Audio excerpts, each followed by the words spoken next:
ಪ್ರೇಮಿಗಳ ದಿನವೇ ಪವಿತ್ರ ಗೌಡ ಮಹತ್ವದ ಹೆಜ್ಜೆ ಇಟ್ಟಿದ್ದಾರೆ. ದಾಸನ ಪ್ರೇಮದ ಕಾಣಿಕೆಯನ್ನ ರೀಲಾಂಚ್ ಮಾಡುವ ಮೂಲಕ ಹೊಸ ಬದುಕಿಗೆ ಮುನ್ನುಡಿ ಇಟ್ಟಿದ್ದಾರೆ. ಪವಿತ್ರ ಪ್ರೇಮದ ಕಾಣಿಕೆಗೆ ಬಂತು ಮರುಜೀವ. ರೆಡ್ ಕಾರ್ಪೆಟ್ ಓಪನ್, ಗೌಡ್ತಿ ಫುಲ್ ಮಿಂಚಿಂಗ್.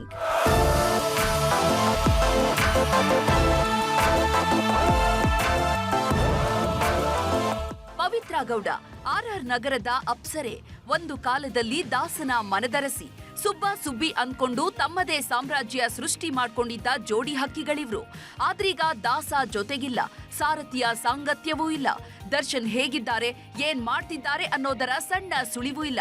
ಹೀಗಾಗಿಯೇ ಸುಬ್ಬನ ನೆನಪಲ್ಲೇ ದಿನ ದುಡ್ತಾ ಇರೋ ಆರ್ಆರ್ ನಗರದ ಗೌಡ್ತಿ ಸುಬ್ಬ ಕೊಟ್ಟಿದ್ದ ಪ್ರೇಮದ ಕಾಣಿಕೆಗೆ ಮರು ಜೀವ ಕೊಟ್ಟಿದ್ದಾರೆ. ಪ್ರೇಮಿಗಳ ದಿನದಂದೇ ರೆಡ್ ಕಾರ್ಪೆಟ್ ಸ್ಟುಡಿಯೋವನ್ನ ರೀಲಾಂಚ್ ಮಾಡಿದ್ದಾರೆ.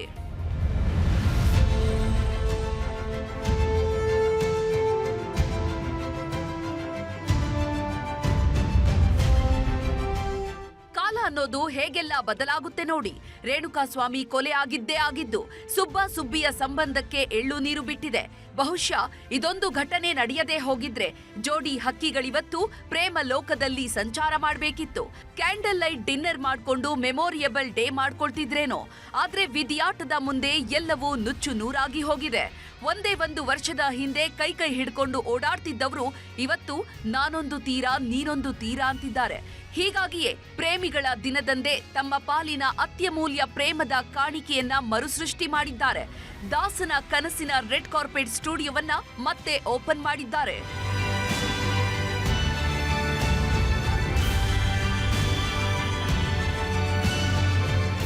ರೆಡ್ ಕಾರ್ಪೆಟ್ ಅನ್ನುವಂತಹ ಕನಸು ಹುಟ್ಟಿಕೊಂಡಿದ್ದು 2022ರಲ್ಲಿ. ಅಂದು ಪವಿತ್ರ ಕಂಡ ಕನಸಿಗೆ ಬೆಂಗಾವಲಾಗಿ ನಿಂತಿದ್ದೇ ದರ್ಶನ್.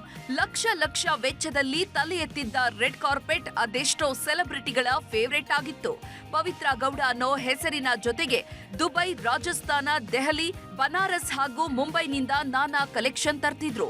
ಹೀಗಾಗಿಯೇ ಸೆಲೆಬ್ರಿಟಿಗಳ ಪಾಲಿನ ಹಾಟ್ಸ್ಪಾಟ್ ಆಗಿತ್ತು. ಬರೋಬ್ಬರಿ 50 ಲಕ್ಷ ವೆಚ್ಚದಲ್ಲಿ ತಲೆ ಎತ್ತಿದ ರೆಡ್ ಕಾರ್ಪೆಟ್ ಸ್ಟುಡಿಯೋವನ್ನ ಅದ್ಧೂರಿಯಾಗಿಯೇ ಲಾಂಚ್ ಮಾಡಿದ್ರು. ಅಂದು ತಾವೇ ಮುಂದೆ ನಿಂತು ಎಲ್ಲ ನೋಡ್ಕೊಂಡಿದ್ದು ಇದೇ ಪವಿತ್ರ ಗೌಡಳ ಪ್ರೀತಿಯ ಸುಬ್ಬ.